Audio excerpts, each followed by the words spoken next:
The New York Times had an interesting filing hit the docket. They're trying to wrap up this lawsuit with Wayfarer and Justin Baldoni. And Not Actually Golden had mentioned that she thought it was really suspicious timing, and I agree. Also watching Little Girl Attorney's TikTok video, she talks about how until this is, I don't know the official legal language, but officially wrapped up, they can, in theory, amend that lawsuit at any point in time. But here's my theory. Number one, my opinion only, allegedly disclaimers everywhere right now. I genuinely believe that Megan Twohey, aka the New York Times, were working in conjunction with Blake Lively, Leslie Sloan, Ryan Reynolds, and all of them to make sure they were like legally protected.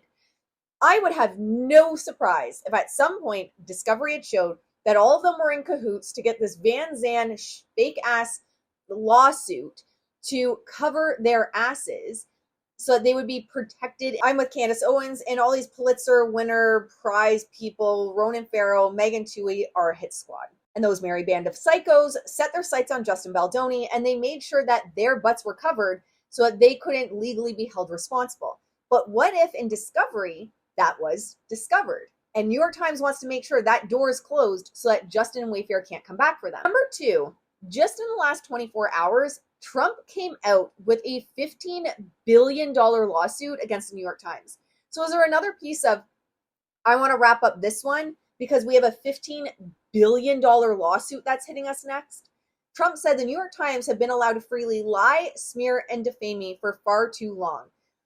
Here's the reality. I am not American, even though I have an American patch on my jacket. I have no idea. I don't follow American politics. But what I will say is I agree that the New York Times has been allowed to freely lie, smear, and defame people for far too long. Now, I have a video breaking this down in full that's going to be coming later today over on YouTube, so make sure to like, subscribe, and get notifications over there.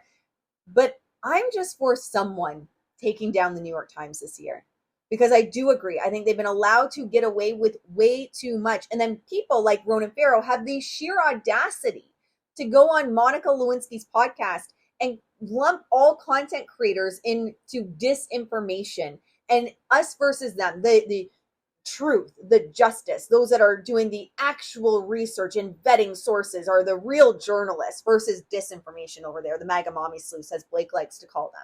So I'm here for all of these big publications being taken down one by one. And while I would prefer it was Justin and Wayfarer taking them down, and I hope they still do, I'll go with anyone. So I'll be watching this Trump lawsuit for $15 billion against the New York Times. I hope he bankrupts them with this, other than the money that I hope they pay out to Justin. So just leave some money to pay Justin.